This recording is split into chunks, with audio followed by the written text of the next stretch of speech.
सावधान, तुम्ही सुद्धा महाशिवरात्रीला महादेवाला हळद किंवा तुळस अर्पण करण्याची चूक करताय का? महादेवाची भक्ती फळाला येण्याऐवजी तुमच्या ह्या 7 चुका महादेवांच्या कोपाचे धनी बनवू शकतात. आणि विशेषतः महिलांनी मनासारखा पती आणि सुखसमृद्धी मिळवण्यासाठी कोणते 3 नियम पाळायलाच हवेत, हे सर्व जाणून घेण्यासाठी व्हिडिओ शेवटपर्यंत पहा, कारण अर्धवट ज्ञान नेहमीच धोकादायक असतं. नमस्कार भक्तांनो, स्वागत आहे तुमचं आपल्या चॅनलवर. महाशिवरात्री हा शिवशक्तीच्या मिलनाचा दिवस, पण आपली एक छोटीशी चूक आपल्या पूजेचे पुण्य नष्ट करू शकते. आज आपण शास्त्रशुद्ध पद्धतीने जाणून घेऊया की नक्की काय करावं आणि काय टाळावं, ज्यामुळे संसारातील सर्व दुःख दूर होतील. सकाळी सूर्योदयापूर्वी स्नान करा, पण लक्षात ठेवा, स्नानाच्या पाण्यात काळे तीळ टाकायला विसरू नका. यामुळे आंतरिक शुद्धी होते.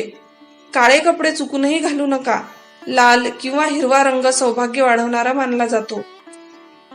फक्त महादेवांची पूजा करू नका. आई पार्वतीला कुंकू आणि बांगड्या अर्पण करा. जर तुम्ही अविवाहित असाल तर हे केल्याने विवाहातील सर्व दोष दूर होतील. अशा कोणत्या गोष्टी आहेत ज्या शिवलिंगाला स्पर्श करताच महादेव रुष्ट होतात? हळद कुंकू. महादेव हे वैरागी आहेत.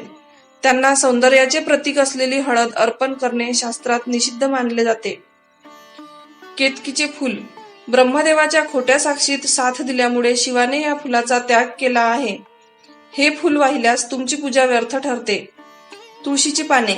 भगवान विष्णूंना प्रिय असलेली तुळस महादेवाला चालत नाही, कारण शिवाने तुळशीचा पती जालंधर याचा वध केला होता. शंखाचे पाणी.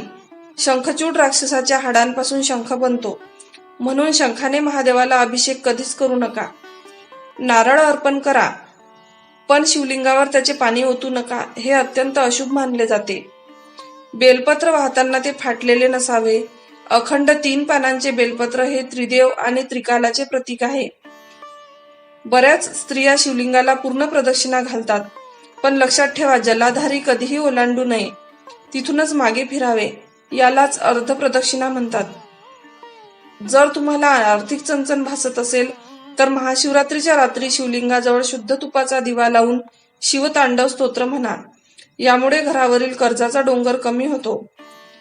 भक्तांनो, तुमची श्रद्धा खरी असेल आणि नियम योग्य असतील तर महादेव नक्कीच प्रसन्न होतात.